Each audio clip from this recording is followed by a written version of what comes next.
नमस्कार दोस्तों। इस वीडियो में हम डिस्कशन करेंगे क्षेत्रीय संगठन के बारे में कुछ बेसिक बातें और अंतर्राष्ट्रीय संबंध के लिहाज से, इंटरनेशनल रिलेशन के लिहाज से ये समझना ज़रूरी है कि क्षेत्रीय संगठन होता क्या है, इसके बनाने की आवश्यकता क्या होती है और कुछ उदाहरण इसके क्या हैं, और क्या भारत ऐसे किसी संगठन के प्रति मतलब लगातार प्रयास करता है, संबंध सुधारने का प्रयास करता है। तो भारत के परिप्रेक्ष्य में कुछ बातों को भी हम देखने का प्रयास करेंगे। जैसे संगठन दो प्रकार के हो सकते हैं। एक तो होता है वैश्विक संगठन, हो सकता है कि उसमें दुनिया के कई सारे देश जो हैं उसमें हिस्सा लेते हों, जैसे कि यूनाइटेड नेशंस ऑर्गेनाइजेशन जो है, संयुक्त राष्ट्र संघ। तो उसमें दुनिया के लगभग 193-94 कंट्री जो है पार्टिसिपेट करते हैं। एक होता है क्षेत्रीय संगठन, यानी कि स्थानीय संगठन, रीजनल ऑर्गेनाइजेशन, जिसमें आसपास की कुछ 4-6-10 कंट्री मिल करके, या कोई कोई थोड़ा सा बड़ा संगठन हो सकता है तो 40-50 कंट्री मिल करके एक क्षेत्रीय संगठन का निर्माण करते हैं। तो क्षेत्रीय संगठन क्यों बनाए जाते हैं, इसके पीछे अगर कारण देखा जाए तो एक तो ये है कि पारस्परिक संबंध अच्छे हों। दूसरा, कोई भी देश है तो उसके आस पड़ोस में जो कंट्री है उनके साथ में कोई ना कोई बॉर्डर डिस्प्यूट या कुछ न कुछ मामले रहते हैं।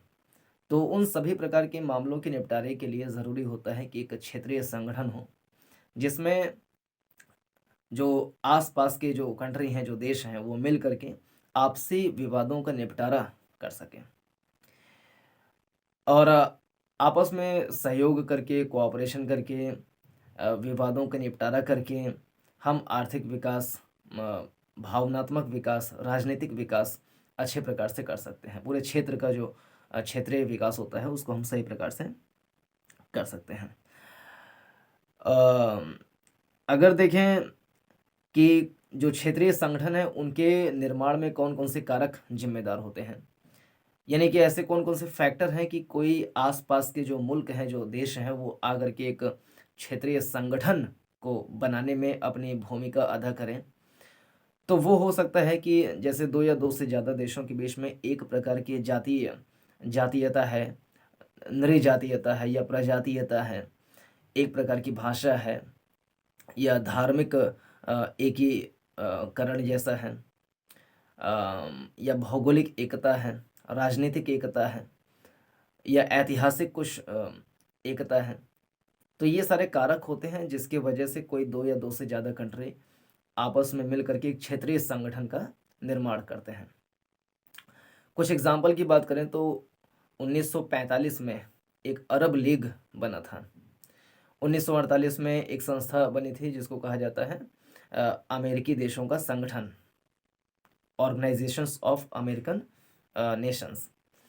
फिर 1967 में एक क्षेत्रीय संगठन बना था जिसका नाम है आसियान, यानी association of south East Asian Nations. फिर एक सिएटो करके एक संगठन बना था। मतलब कुछ तो संगठन ऐसे होते हैं कि आर्थिक प्रोन्नति के लिए बनाए जाते हैं, इकोनॉमिकल डेवलपमेंट के लिए या इकोनॉमिकल कोऑपरेशन के लिए बनाए जाते हैं। लेकिन कुछ ऐसे संगठन भी होते हैं जो सैन्य सहायता के लिए बनाए जाते हैं, यानी कि मिलिट्री कोऑपरेशन के लिए बनाए जाते हैं।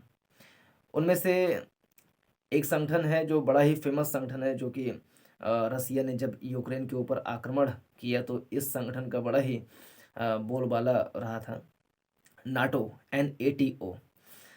इसका फुल फॉर्म है नॉर्थ अटलांटिक ट्रेटी ऑर्गेनाइजेशन, यानी कि अटलांटिक महासागर के उत्तरी हिस्से में जिसको कहा जाता है नॉर्थ अटलांटिक।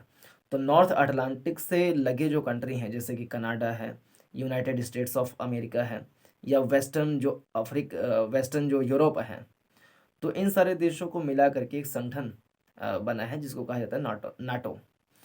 नाटो में ये होता है कि नाटो के किसी भी कंट्री के ऊपर अगर कोई भी दूसरा देश अगर आक्रमण कर देता है तो वो सारे कंट्री मिल करके उस देश के ऊपर आक्रमण कर देते हैं, यानी एक प्रकार का सैन्य गठबंधन है ये। इसी प्रकार से कुछ अन्य भी सैन्य गठबंधन हैं, जैसे सीएटो है, SEATO, यानी South East Asian treaty organisation. एक है CENTO, central Asian treaty organisation. इसके अलावा एक है आंजुस करके है, Australia, New Zealand, USA treaty organisation करके है। और फिर एक इकोनॉमिकल जो कोऑपरेशन के लिए बनाई गई संस्था है सार्क, SAARC। तो south Asian association for regional cooperation, इसकी स्थापना हुआ था 1985 में। तो ये इसके कुछ उदाहरण रहे थे।